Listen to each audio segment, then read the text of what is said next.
pessoal, tudo bem? No vídeo de hoje, iremos abordar um pouco sobre a fisioterapia pediátrica na vida de crianças portadoras da síndrome de Down. Tema esse, solicitado pelo nosso professor Rafael Freitas, na disciplina de pediatria.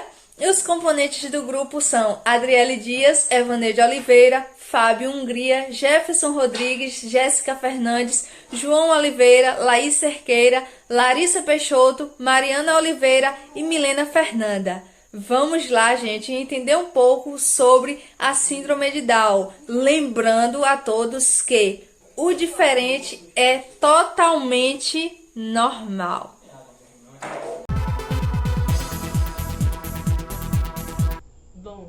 Meu nome é Mariana Oliveira, nós ficamos com o tema Síndrome de Down e eu vou começar falando um pouco sobre as alterações cromossômicas.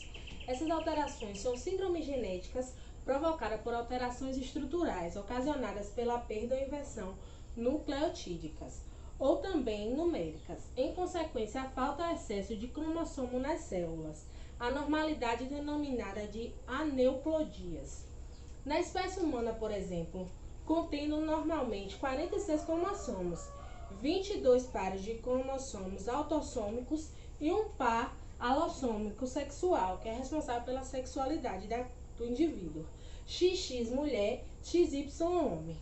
As mutações podem originar distúrbios fisiológicos quando relacionados a um par sexual ou também orgânicos, não ligados ao par sexual. A síndrome de Down é uma mutação causada pela trissomia de cromossomos 21, isto é, o indivíduo portador dessa síndrome possui um cromossomo a mais no par 21. A normalidade é conter o cariótipo com 46 cromossomos. No entanto, eles apresentam 47, que esta alteração determina o retardo mental. Aqui a gente pode estar vendo essa alteração cromossômica foi descrita através de uma imagem e a gente pode estar vendo o par 21 com 3 cromossomos. Existem 3 tipos principais de anomalias cromossômicas. A primeira é a trissomia simples padrão. A pessoa possui 47 cromossomos em todas as células, ocorre em cerca de 95% dos casos de síndrome de Down. A causa da trissomia simples do cromossomo 21 é a não disjunção cromossômica. A outra anomalia é a translocação. O cromossomo extra do par 21 fica grudado em outro cromossomo. Nesse caso, embora o indivíduo tenha 46 cromossomos, ele é portador da síndrome de Down. Cerca de 3% dos casos de síndrome de Down ocorrem pela translocação. No mosaico, a alteração genética compromete apenas parte das células, ou seja, algumas células têm 47 e outras têm 46 cromossomos. Ocorre em cerca de 2% dos casos de síndrome de Down. Característica dos portadores de síndrome: possui branquicefalia, ou seja, parte posterior da cabeça é levemente achatada na maioria das crianças, o que dá aparência do arredondado à cabeça. As moleiras, ou seja, as fontanelas, geralmente são maiores e demoram mais a se fechar. Quanto comparado ao rosto, o rosto tem um contorno achatado devido principalmente aos ossos faciais serem pouco desenvolvidos e o nariz ser pequeno. O osso nasal geralmente é afundado e essas passagens das vias nasais dessas crianças geralmente é estreita. As pálpebras são estreitas e levemente oblíquas. Orelhas pequenas e de implantação baixa. A estrutura da orelha é ocasionalmente alterada. Os canais do ouvido são estreitos. A boca é pequena, algumas crianças mantêm a boca aberta e a língua pode ser projetada para fora um pouco. A erupção dos dentes geralmente é tardia quando comparada às outras crianças, mandíbulas pequenas, o que leva muitas vezes à sobreposição dos dentes. Pescoço de aparência larga e grossa, com pele redundante. Abdômen costuma ser saliente e o tecido adiposo é abundante. Tórax pode apresentar o osso peitoral afundado, tórax afunilado, ou o osso peitoral pode ser projetado para peito de pombo. Esse osso peitoral é o osso externo. As mãos e os pés tendem a ser pequenos e grossos. Dedos dos pés geralmente são mais curtos. A genitália dos homens é desenvolvida. Possui um pênis pequeno e há criptorquinismo. Nas mulheres, os lábios e o clitóris são pouco desenvolvidos. Os meninos são estéreis e as meninas ovulam, embora os períodos não sejam regulares. Vamos falar um pouco agora sobre as curiosidades dos portadores de síndrome de Down. No dia 21 de março comemora-se o Dia Internacional da Síndrome de Down. A data tem o objetivo de conscientizar a população sobre a inclusão das pessoas portadoras da síndrome e a importância na luta por direitos igualitários. A participação dos indivíduos portadores de síndrome em atividades escolares e profissionais aumenta a possibilidade de desenvolvimento, além de contribuir para a sociedade inclusiva e que respeita as diferenças. Uma outra curiosidade também a ser ressaltada é o aplicativo Sofia Fala. Esse aplicativo foi criado por Marinalva Dias Soares, a mãe de Sofia, que foi diagnosticada com síndrome de Down, que procurou uma colega denominada Alessandra Lanis Macedo, ambas da Universidade de São Paulo, USP, no Ribeirão Preto. A ideia principal de criar o aplicativo foi auxiliar as crianças no desenvolvimento e na fala.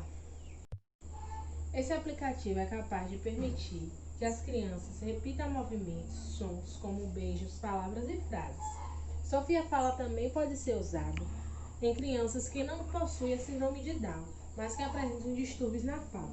Assim também como pode ser usado com pacientes de uma idade mais elevada que teve um fato de AVC, ocorreu um AVC e necessite do auxílio no desenvolvimento para a fala dessas pessoas. Boa noite, sou Fábio Gria e irei falar um pouco sobre a fisiopatologia da patologia da síndrome de Down.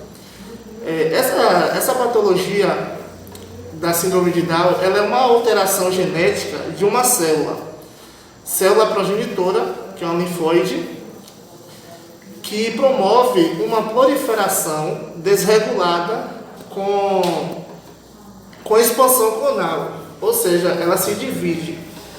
Cientificamente, não se sabe ao certo quais dos gametas apresentam 24 cromossomos no lugar de 23. Ao se unirem ao 23 da outra célula embrionária, somam 47 cromossomos este que é um extra e que aparece no par de número 21 na síndrome de Down. Então, a síndrome de Down em si, ela é um acidente genético que ocorre durante a divisão celular conhecida como mitose, onde há um par de cromossomos a mais, neste caso de número 21, que é conhecido cientificamente como trissomia 21, que eu irei explicar para vocês um pouquinho aqui agora, escrevendo. Agora irei aqui explicar para vocês como que acontece de fato essa divisão, que é assim.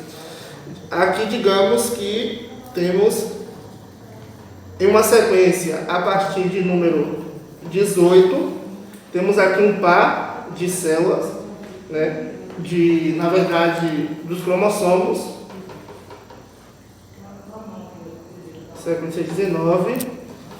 Aí quando chegamos aqui, temos a 20, e quando chegamos aqui de número 21, ela sofre essa mutação, e aqui, que é chamado, como eu falei no início, de clonal, que é onde ela se divide, né? E aqui, quando chega no 21, em vez de estar 2 como normal aqui no 20, ela vai ter 3, que é chamado de trissomia 21, justamente por isso, que é onde acontece a patologia da síndrome de Down. Muito obrigado a todos e uma boa noite.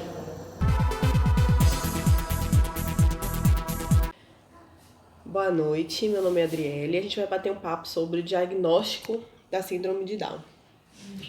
Esse diagnóstico pode ser realizado durante a gestação e depois do nascimento do bebê.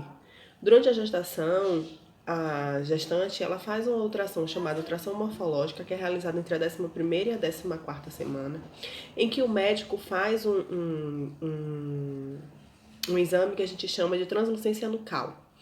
Diante disso, ele pode pedir a essa mãe que colha um líquido que envolve o bebê ou um pequeno pedaço da placenta, para que a gente possa pesquisar os cromossomos e diagnosticar a síndrome.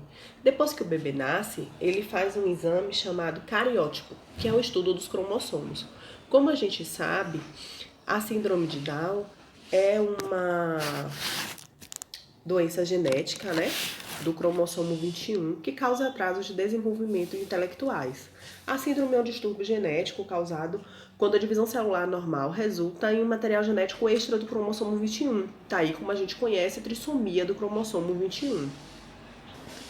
É claro que quando essa mãe, né, não tem acesso a esses exames previamente, algumas características da criança pode fazer com que os médicos, o fisioterapeuta, desconfiem que essa criança possa ter uma síndrome de Down.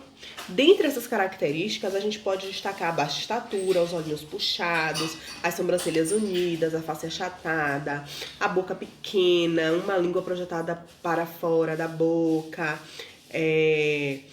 a prega única na palma das mãos. Então, assim, são características que fazem com que o profissional que esteja acompanhando este paciente, ele possa desconfiar de uma síndrome de Down, e daí ele indica um profissional habilitado, né, que possa pedir esses exames para constatar a síndrome. Durante a pesquisa, a gente tentou encontrar alguns relatos de diagnóstico fisioterapêutico na síndrome de Down, mas a gente não acha um diagnóstico fisioterapêutico, né, até porque essas crianças elas precisam de um exame que positive a síndrome de Down. E aí a gente bateu um papo com um fisioterapeuta, um colega fisioterapeuta, que nos ajudou a falar sobre esse diagnóstico na fisioterapia para a síndrome de Down. E aí a gente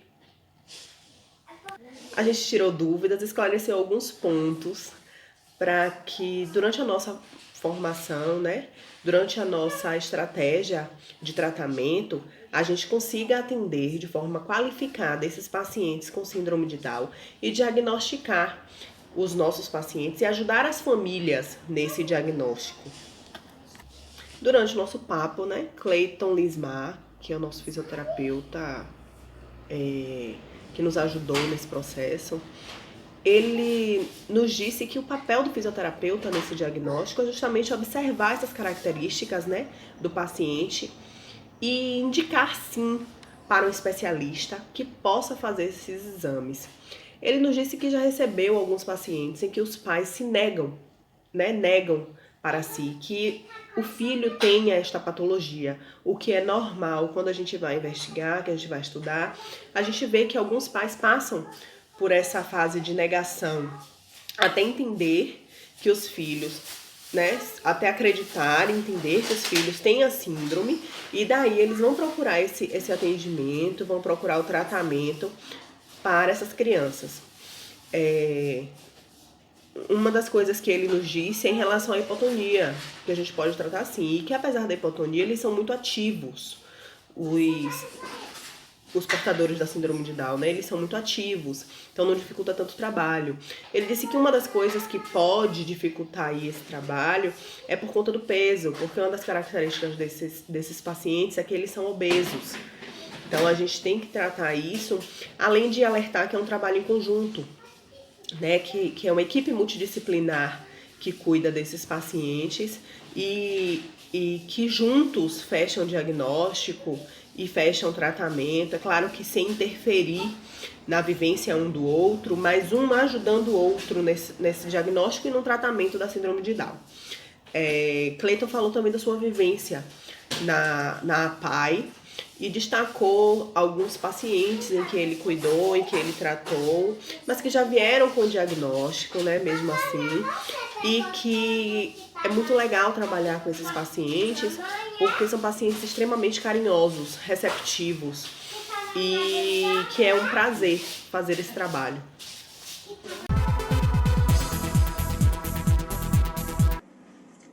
Meu nome é Milena Fernanda, sou do 7º semestre do curso de Fisioterapia. Hoje eu vou falar para vocês as características, sinais e sintomas de uma criança com síndrome de Down. Existem características físicas da síndrome de Down, mas é importante ressaltar que nem todos os indivíduos apresentam essas características, assim como pode apresentá-las em diversas intensidades. Muitas pessoas acreditam que indivíduos com alterações são parecidos fisicamente, o que não é verdade. Na maioria das vezes, ele se parece mais com a sua família do que com as outras crianças que têm a síndrome de Down. Mesmo que haja características físicas em comum, cada um tem o seu diferencial. Características e sinais de uma criança com síndrome de Down: olhos puxados, rosto arredondado, orelhas pequenas, às vezes a língua é grande, o que junto com a hipotonia faz com que o bebê fique com a boca aberta. A hipotonia, que é a diminuição do tônus muscular, também entra nessas características e nesses sinais. O excesso de pele atrás do pescoço, em geral a estatura é baixa, e maior risco de infecções, principalmente em infecções no ouvido e leucemias. Os sintomas são as habilidades e discursos de língua que podem ser lentos, ocorrendo um atraso no desenvolvimento motor, problemas cardíacos, apneia do sono, obesidade, perda de audição, problemas respiratórios, doenças de refluxo, disfunção da tireoide, daí o fato de serem propensos ao sobrepeso. E lembrando que cada portador de síndrome de Down é único, pois os sintomas podem ser moderados e severos, como eu falei no começo do vídeo.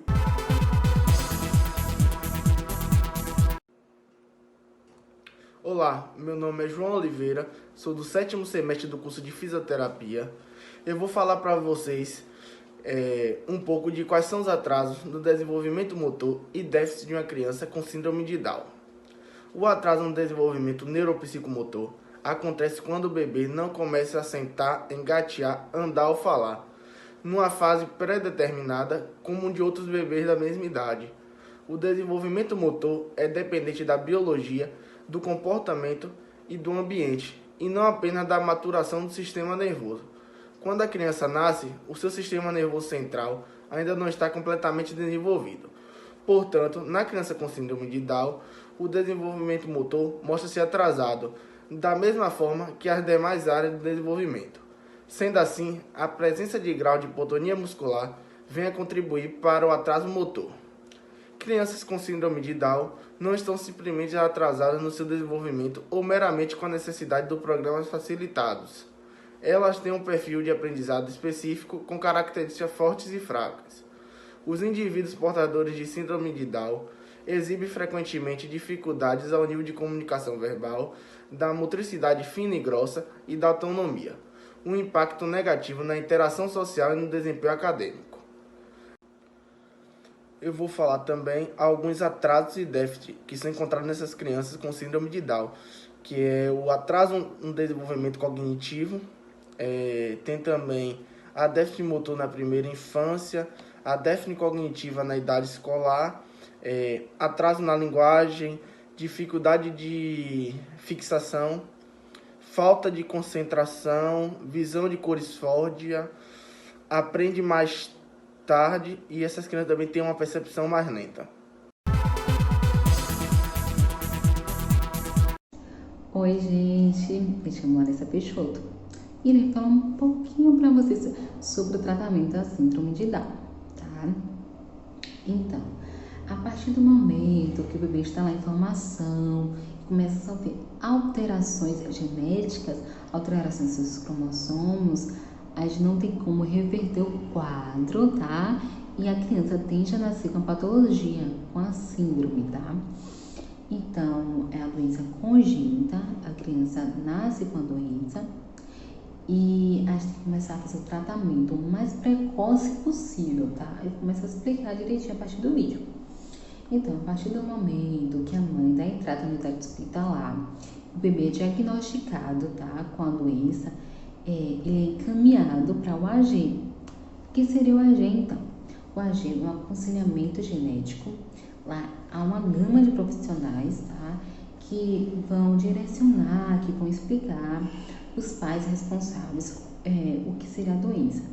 Porque de primeira instância, a mãe e os pais tendem a se culpar, tá, pela doença, dizendo que eles são culpados por o filho nascer assim. E então é feito esse acompanhamento com o psicólogo, com os pais responsáveis, para explicar como acontece a doença, o que vai precisar para o seu bebê, qual a importância dele para o tratamento, tá? Então, a equipe tem fisioterapeutas, tem fonoaudiólogos, tem pediátricas. Então, há uma gama de multiprofissionais que estão de prontidão para acolher os pais e a criança, tá?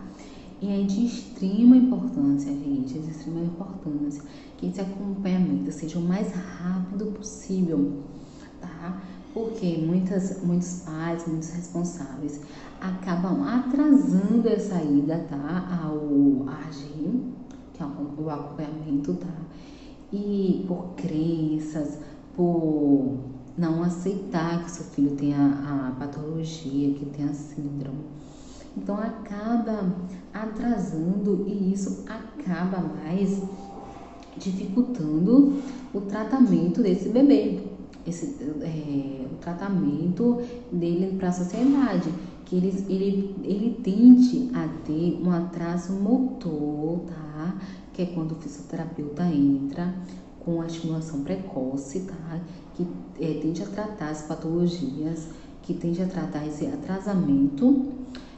O fonoaudiólogo também, porque a língua dele tende a ser mais achatada, tá? Então dificulta muito na fala, dificulta muito na alimentação do bebê, porque ele não consegue se alimentar direito devido a isso, a essas características que a patologia apresenta. Então, isso é de extrema importância, gente, esse tratamento precoce para o bebê, porque ele vai ter um tratamento mais precoce possível. Então, ele não vai sofrer tanto com atraso, porque quanto mais a gente retarda essa ida, esse tratamento com cada um profissional, mais o bebê é afetado, mais é difícil na aprendizagem, mais é difícil nesse retardamento, tá? E a partir daí, o bebê vai ter acompanhamento pro resto da vida, tá? A gente não para de acompanhar o bebê, não. É um acompanhamento pro resto da vida. Lá é feito também acompanhamento com pediátrica, porque os bebês com a síndrome apresentam vários outros tipos de patologia, além do retardamento motor, além do atrasamento visual, auditivo, tá? Da fala também. Eles tendem a apresentar estresse, tendem a apresentar problemas cardíacos. Então, esse bebê é acompanhado ao longo da vida. Ele é feito o tratamento dele pro resto da vida dele. A partir do momento que ele nasce até a hora do óbito dele, tá? É feito o acompanhamento, tá? E por isso, é de suma importância que esse bebê e os pais dele sejam encaminhados o mais precoce possível, tá? Para não ter tanto esse retardamento.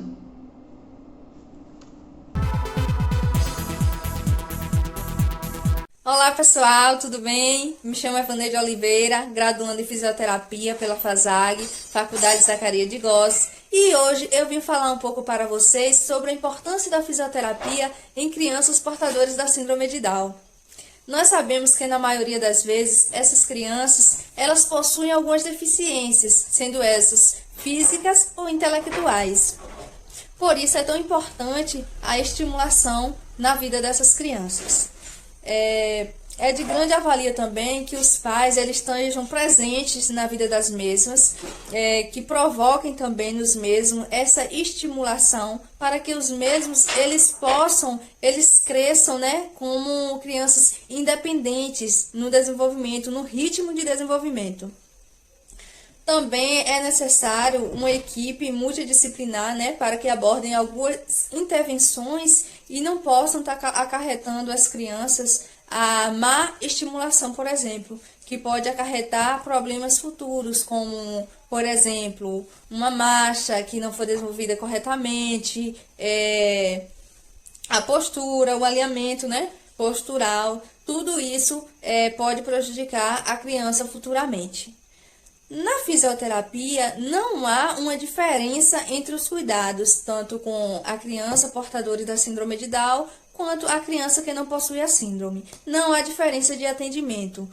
Todas as crianças, elas são independentes, porém, algumas têm um atraso nesse ritmo de desenvolvimento. É o caso das crianças portadoras da síndrome de Down.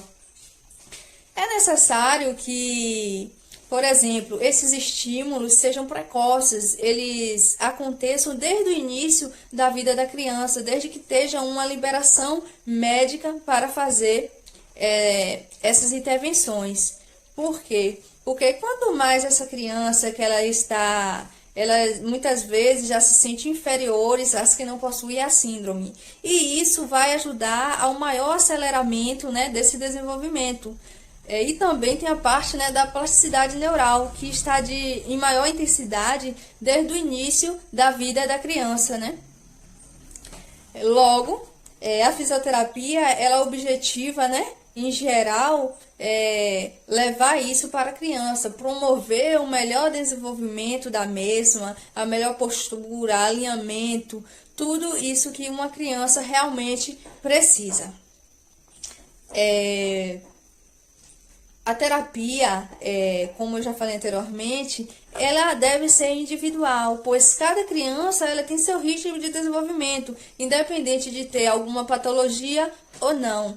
São funções diferentes, são pessoas diferentes, são desenvolvimentos, ritmos diferenciados. E isso deve ser respeitado tanto por a equipe multidisciplinar, quanto pelos pais em casa, todos os familiares. Esse ritmo da criança, ele deve ser respeitado. Portanto, é necessário que façam os mesmos também essa estimulação de maneira mais adequada. Crie atividades que elas já estão acostumadas a fazer, por exemplo, atividades fáceis, que não sejam difíceis para elas estar desenvolvendo também.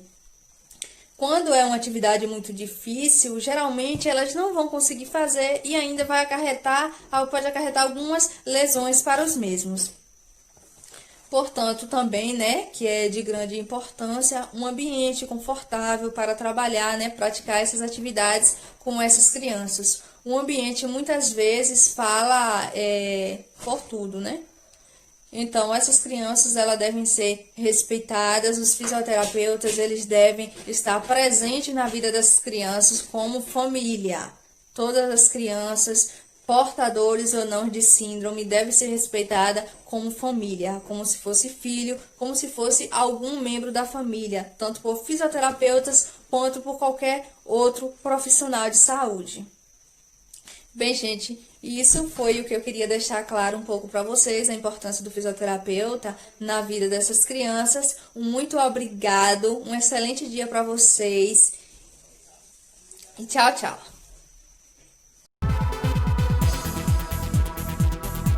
Intervenção fisioterapêutica, a estimulação precoce, os estímulos lúdicos e os alongamentos que a gente pode estar fazendo com as crianças. As crianças com síndrome de Down, elas possuem uma habilidade como qualquer outra criança, dita como normal. Elas só precisam ser estimuladas o mais rápido possível, né, para que possam estar desenvolvendo suas habilidades no tempo certo. O objetivo da intervenção é trabalhar ali o alinhamento corporal, controle cervical, prevenir deformidades ósseas. A intervenção, a gente pode estar começando essa intervenção com alongamentos, como vemos aqui na imagem, alongamentos dos membros inferiores com essa criança, mobilizando, para que ela comece a se acostumar. Aqui podemos estar utilizando brinquedos para chamar a atenção dessa criança para a troca de decúbito, colocando essa criança em decúbito ventral, aqui como vemos uma toalha enrolada, mas pode ser também um rolinho, para trabalhando o controle cervical, como eu falei. A motricidade, a gente pode estar utilizando jogos de brincadeiras, como vimos aqui, por exemplo, esse. Ele vai precisar, a criança vai precisar levar todas as bolinhas para um lado, depois trazer para o outro, trabalhando motricidade fina. Aqui vimos outro também, motricidade fina.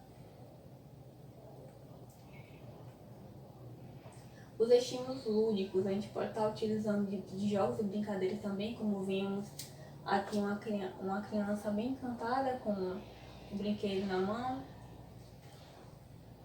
Aqui a gente pode ver que com brinquedos pode estar estimulando, aproveitando para poder fazer os alongamentos.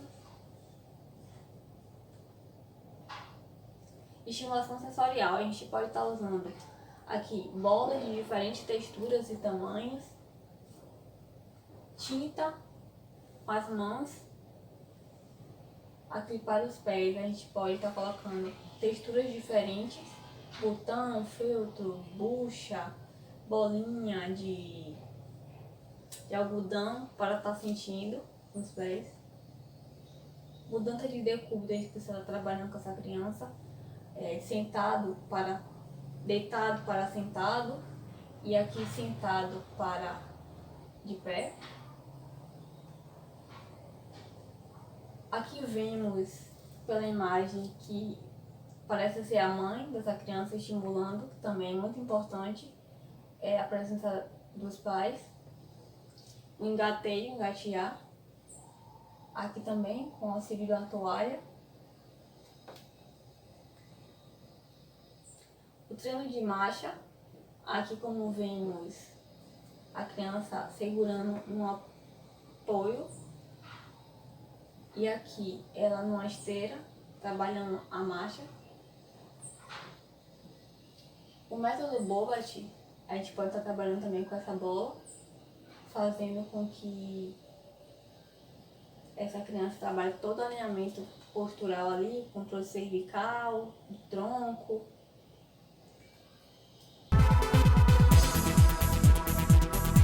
Boa noite, sou o Jefferson Rodrigo.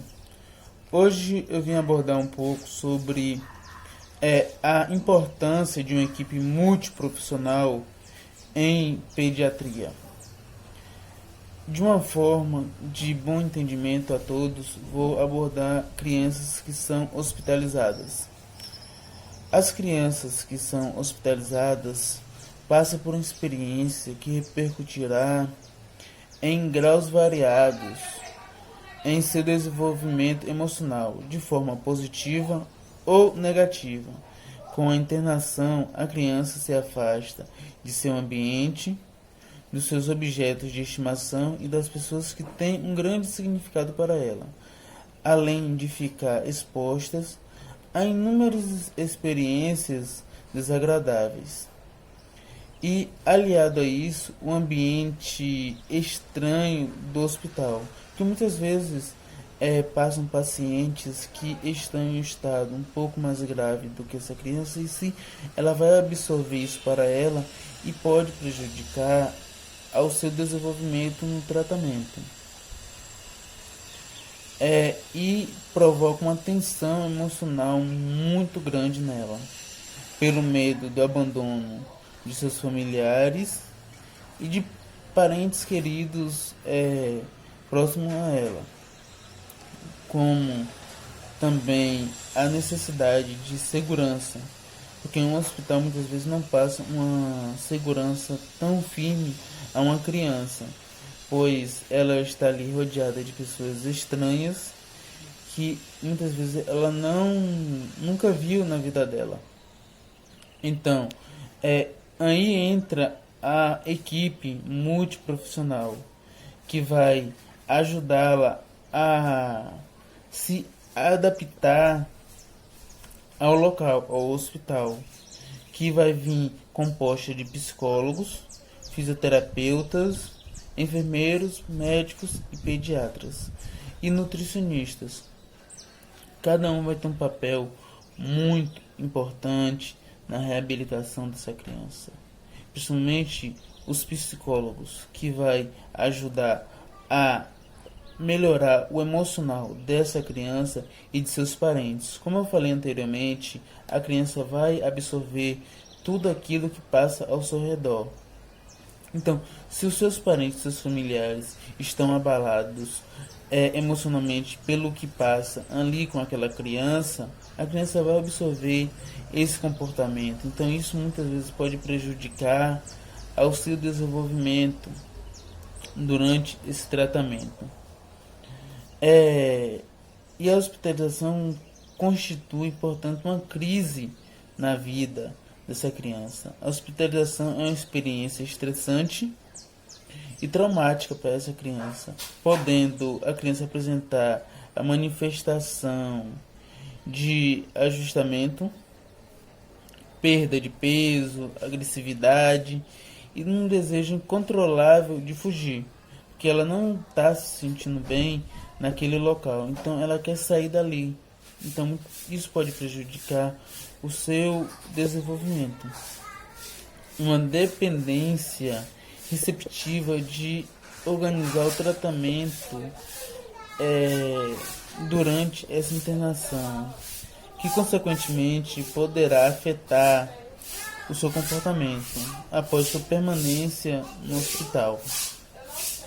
Então, muitas vezes a equipe muito profissional que ele está vai ajudar essa criança a um pouco se adaptar para assim melhorar o seu desenvolvimento. Que muitas vezes essa criança é separada da mãe, do seu lar e além de ter muitas vezes alguma lesão corporal que possa ser provocada ali no hospital por ela, muitas vezes por ela mesma, por estar querendo fugir dali, estar querendo sair. Muitas vezes para injetar medicamentos, sedativos, essas coisas, muitas vezes pode machucar essa criança. E como colocam dentro do hospital, o hospital em si é um local hostil. Então essa equipe vai em si ajudar os fisioterapeutas, os pediatras, os nutricionistas que ali vai passar, o nutricionista que ele vai passar uma alimentação que a criança possa se sentir confortável em se alimentar, porque às vezes a comida de hospital não agrada o seu paladar. Então é muito importante montar uma equipe muito boa para a área de pediatria, que assim as crianças podem se sentir confortáveis ao ambiente do hospital.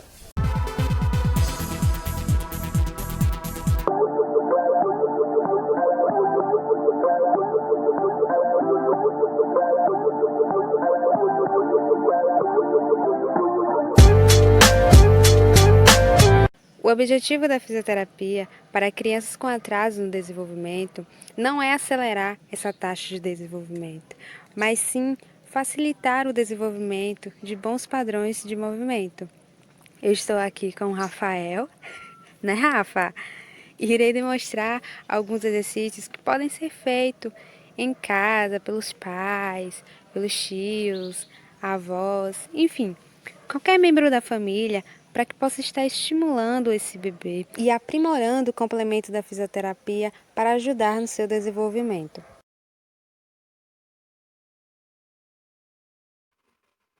Uma dica muito importante e interessante para o bebê que ainda não tem um controle da cervical é colocar ele de barriga para baixo e atraí-lo com brinquedos, o que vai fazer com que ele olhe para cima e vai ajudar a fortalecer o pescoço. É essencial para o controle da cabeça. Outro exercício bastante fácil para fazer com ele em casa é colocar ele em cima da sua perna e balançar para cima e para baixo, enquanto você fala com ele, brinca, conversa. E pode ser para um lado e para o outro. Esses pequenos ajustes irão ajudar a controlar tanto a cabeça quanto a fortalecer o tronco, que é essencial para o desenvolvimento motor do bebê. Se você tiver um skate em casa, uma ideia muito interessante é colocar o bebê sentado em cima do skate.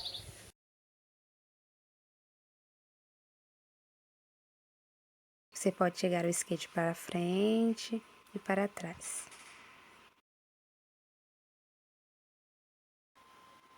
Uma outra ideia bem interessante é colocar o bebê de barriga para cima e colocar o brinquedo à frente dele, para ver se ele consegue segurar com as duas mãos. É importante para o desenvolvimento motor e isso também ajuda a encontrar a linha média à frente do corpo, além de fortalecer o abdômen.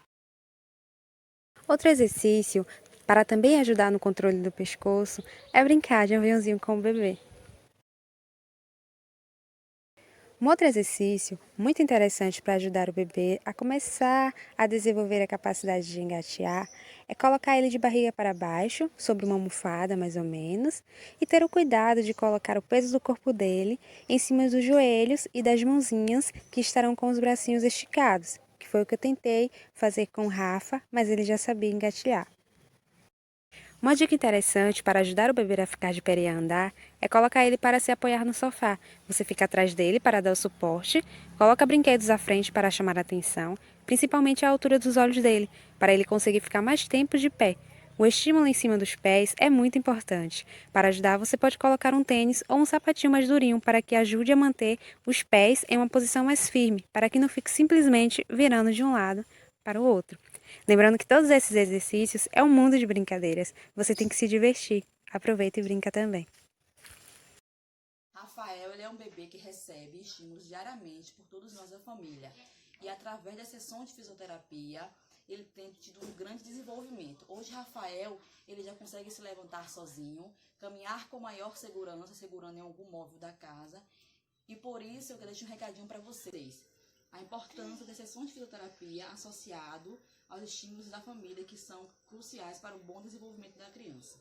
Esses exercícios mostrados podem ser feitos em casa com qualquer pessoa da família. O importante é que seja passo a passo. É um exercício diário, você pode escolher um exercício, realizar por alguns minutos, depois deixa a criança brincar sozinha com alguma outra coisa qualquer. Depois pode realizar um outro exercício por mais alguns minutinhos. O importante é que a criança ela seja estimulada todos os dias. O grande diferencial só é que elas precisam de mais tempo e estímulos da família e de especialista para adquirir e aprimorar suas habilidades o mais precoce possível.